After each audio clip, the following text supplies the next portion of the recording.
میرے بھائیوں، یہ اللہ کا ہم پر احسان ہے کہ اللہ تبارک و تعالی نے ہماری زندگی میں ایک مرتبہ پھر یہ برکتوں والے دن 10 دن جو ذی الحجہ کے پہلے دن ہیں، 10 ذی الحجہ کے، ان کی بڑی فضیلت ہے۔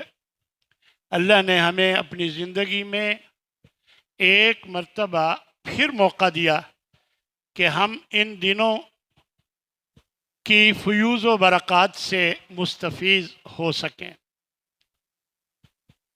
یہ آیہ مبارکہ 2-3 آیتیں جو میں نے آپ کے سامنے تلاوت کی ہیں، والفجر، فجر کی قسم، ولیال عشر،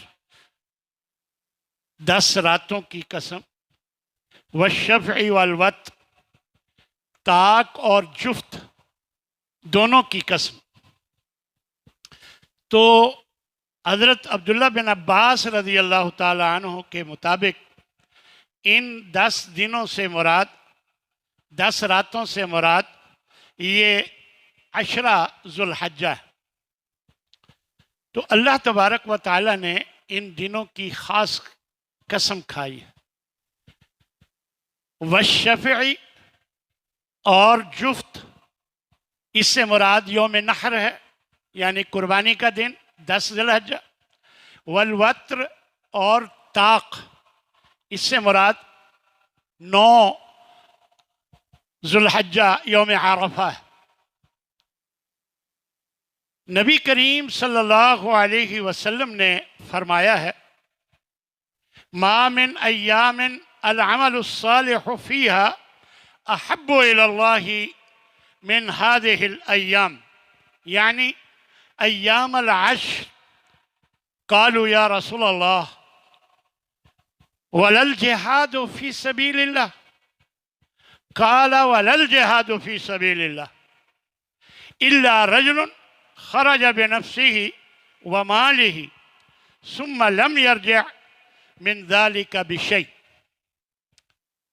یہ نبی صلی اللہ علیہ وسلم کا فرمان ہے کہ ان 10 دنوں، یعنی 10 کے ذو الحجہ کے جو 10 دن ہیں، ان 10 دنوں کے علاوہ کوئی دن ایسے نہیں کہ جن میں کوئی نیک عمل کیا جائے اور اللہ کو اس سے زیادہ پسند ہو۔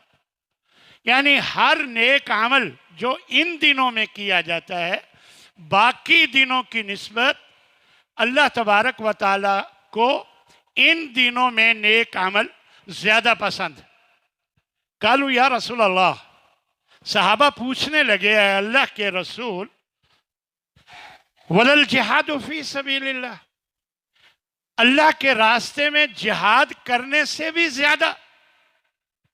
آپ نے فرمایا ہاں، ولا الجہاد فی سبیل اللہ، اور اللہ کے راستے میں جہاد کرنے سے بھی زیادہ، یعنی ان دنوں میں اللہ کی عبادت کرنا، نیک عمل کرنا اللہ کو زیادہ پسند ہے، جہاد سے بھی زیادہ۔